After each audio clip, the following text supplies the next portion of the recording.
После смерти жены жизнь Ивана превратилась в череду испытаний. Он остался один с 5-летней дочкой на руках и вынужден был оставить прежнюю работу дальнобойщика.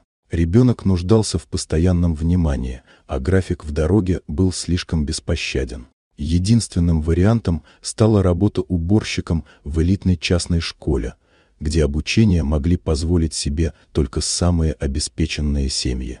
Каждое утро он вставал до рассвета, готовил завтрак, заплетал косички дочери и, взяв ее за руку, шел на работу. Пока она училась в младших классах той же школы по льготной программе, он мыл полы, чистил туалеты, убирал кабинеты. Коллектив относился к нему сдержанно, иногда снисходительно. Но он не жаловался. Главное — быть рядом с дочерью. Директор школы, Виктория Сергеевна, была женщиной строгой, сдержанной и холодной. Студенты ее боялись, коллеги уважали, а за глаза звали Снежной королевой. Она редко общалась с персоналом, не терпела беспорядка и опозданий.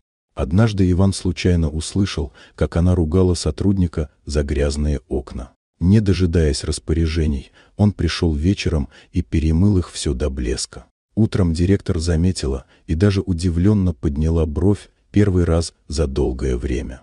Так началось их молчаливое общение через действия, а не слова. Она замечала, что именно он оставляет после себя идеальную чистоту, что его дочь воспитанная, добрая девочка, всегда первая здоровается.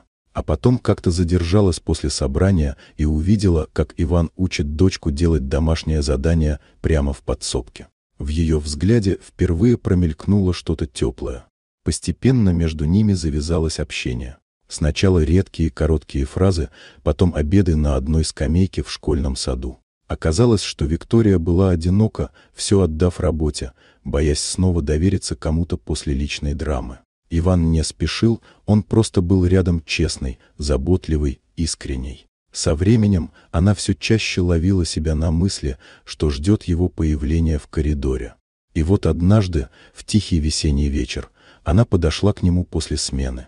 Не как начальница, как женщина. И сказала то, чего никогда бы не сказала еще год назад. Они долго молчали, потом он просто улыбнулся, а его дочь, стоявшая рядом, взяла Викторию за руку.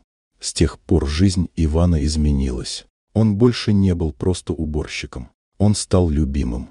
Появился дом, наполненный смехом, утренними завтраками и счастьем. То, что началось с тряпки и ведра, обернулось новой главой о любви, которая приходит тогда, когда ее совсем не ждешь.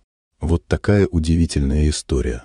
Дорогие друзья, если вам понравилось видео, поставьте лайк, а также подписывайтесь на канал, впереди еще много интересного.